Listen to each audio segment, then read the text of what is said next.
Fox News alerts Secretary of State Antony Blinken just announced Joe Biden is going to Israel. On Wednesday, President Biden will visit Israel. He's coming here at a critical moment for Israel, for the region, and for the world. John Roberts is live in Israel with the latest. John. You know, Blinken is really burning the midnight oil because don't forget, it's about 20 minutes after 3 here in Israel, and he just made that announcement moments ago. In fact, he was scheduled to do an interview with us last evening. They said they had to cancel it because there were so many moving parts and things were moving very, very quickly. So I guess they were putting together this visit by the president during that whole evening. Blinken has been here for a few days now. He's traveled to all of our Middle Eastern allies, trying to reassure them that the United States is still on their side.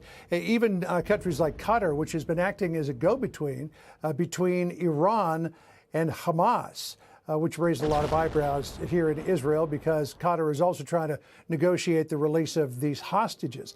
So I'm trying to read the tea leaves here.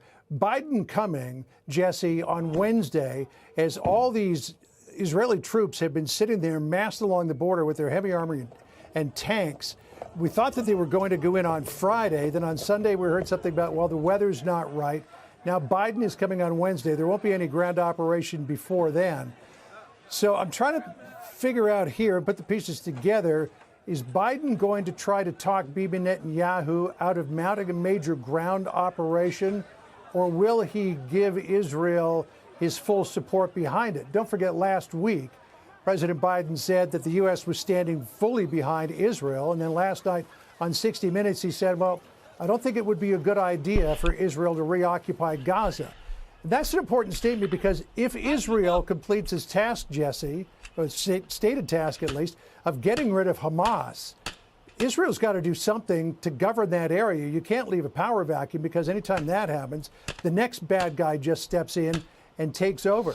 So we'll be watching and waiting to see the posture of the IDF forces, whether they go into a little bit more of a relaxed posture. Now, that is to say, still with full security, but not looking like they're going to cross the border imminently, and whether Biden will try to talk Netanyahu out of a full-scale ground operation, because criticism worldwide to this operation is mounting. Egypt's El-Sisi said on Sunday to Antony Blinken that Israel had gone beyond its right of self-defense now to what he called collective punishment of the Palestinians. Yeah, they're under pressure internationally and the clock's ticking for sure. But you're right, the timing of the visit is interesting because in Europe, there were a lot of other leaders in the West who'd went to Kyiv and visited Ukraine during that assault from Russia. Joe Biden was last. And now all of a sudden he's, 10 days into this thing and he's already there, first foreign leader on the ground. What does that tell you, that messaging, that symbolic messaging? Well, you just have to look at history here. How many U.S. presidents have gone to a nation that's already at war and poised to mount a ground invasion?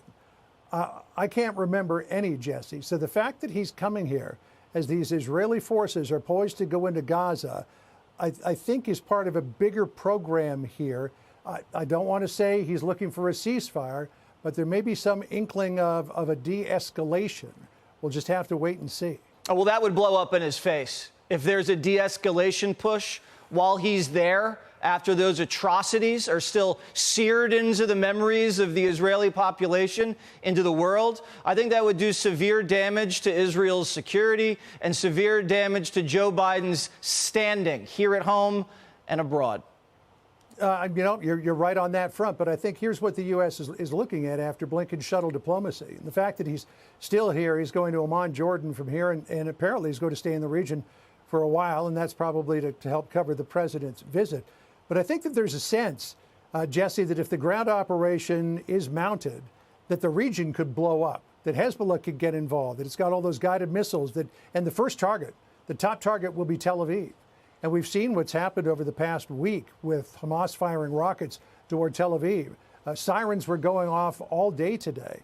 So if Hezbollah were to get involved and then another nation got involved, I mean, this thing could quickly grow into a conflagration, which is why the USS Gerald Ford is here, the Eisenhower is on its way, and now the 26th Marine Expeditionary Unit, which was doing exercises in the Red Sea, is moving closer to Israel. We don't know if it's going to go up the western side of the Sinai Peninsula through the Suez into the Mediterranean, or it might move closer to the Gulf of Aqaba and the southern Israeli city of Eilat. That remains to be seen as well. But the full force of U.S. deterrence is on display here, with the idea that this could turn into a tinderbox very quickly if this ground operation gets underway. And that deterrence has to be believable, because if it's not believable, then Hezbollah is going to counter. The Iranians, the Syrians, they could counter. So really the entire credibility of the commander-in-chief is on the line. If he wants to give the Israelis room to maneuver in Gaza, that threat has to be real and it has to be believable. And I think it's going to be tested over the next week. John, thank you. I got to run, though. It's going to be a very big trip for the president. It really is. It's going to be consequential. We'll see how it shakes out. Thank you.